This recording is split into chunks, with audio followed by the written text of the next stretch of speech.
Shalom, selamat pagi Bapak Ibu dan Saudara-saudari yang saya kasihi dan yang tentunya sangat mengasihi Tuhan kita Yesus Kristus.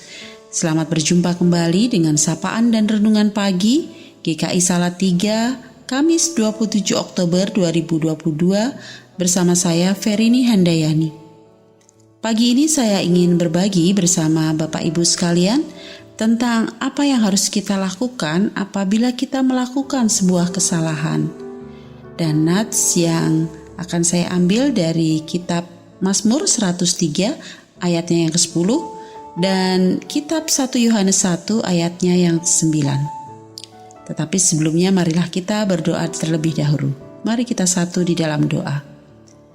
Bapa Surgawi, kami memuji nama-Mu, Allah yang Maha Pemberi, yang dengan segala kebaikan-Mu Engkau telah memberikan kepada kami hari yang baru, udara yang baru, dan nafas kehidupan yang Engkau izinkan kami hirup pagi ini.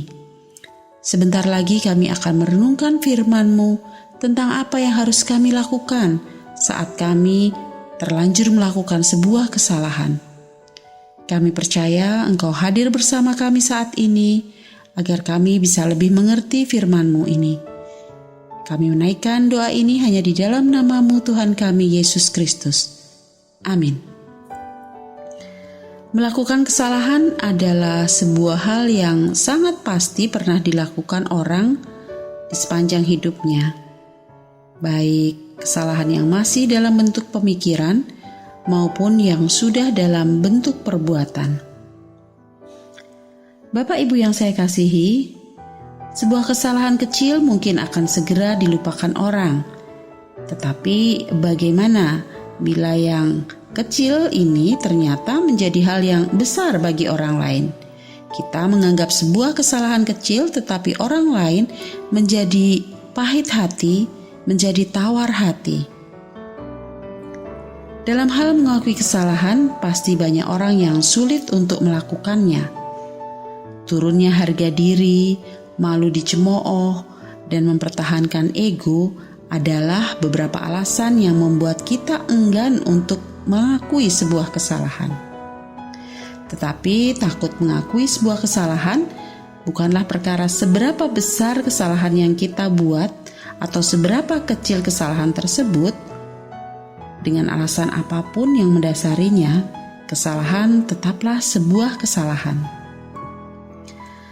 Kadang-kadang alih-alih kita segera mengakui kesalahan kita dan meminta maaf, seringkali justru kita menyalahkan orang lain, menyalahkan keadaan, fokus pada ingin dimengerti dan bukan mau mengerti, atau justru mencari-cari alasan sebagai pembenar.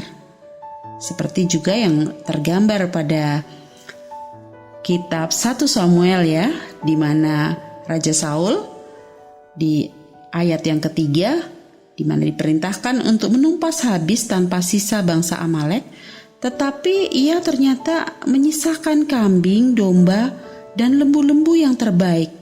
Ia tidak mau menumpas semuanya. Yang ditumpas hanyalah hewan-hewan yang buruk dan tidak berharga, dan dia mencari alasan pembenar untuk tindakannya tersebut. Jadi bagaimana hendaknya respon kita bila terlanjur membuat kesalahan? Meski tidak enak, tapi boleh dicatat bahwa hal benar pertama yang bisa kita lakukan saat kita melakukan kesalahan adalah mengakui kesalahan kita tersebut. Manakala kita membuat kesalahan, kita tidak perlu takut untuk mengakuinya. Karena kita memiliki Allah yang setia dan adil, sehingga Ia akan mengampuni dan bahkan menyucikan kita kembali. Bahkan Allah juga berjanji tidak menuntut dan tidak mendendam. Tidak dilakukannya kepada kita setimpal dengan dosa kita, dan tidak dibalasnya kepada kita setimpal dengan kesalahan kita. Jadi, kita tidak perlu mencari-cari alasan lagi, saya melakukan kesalahan karena ini, atau menyalahkan orang lain. Tetapi akuilah kesalahan kita, dan jadikan itu sebagai pengalaman hidup kita agar kita tidak melakukan kesalahan tersebut di kemudian hari. Demikian Bapak, Ibu, dan saudara-saudari, firman Tuhan yang dapat sama-sama kita pergumulkan pagi hari ini. Mari kita menutupnya dengan doa.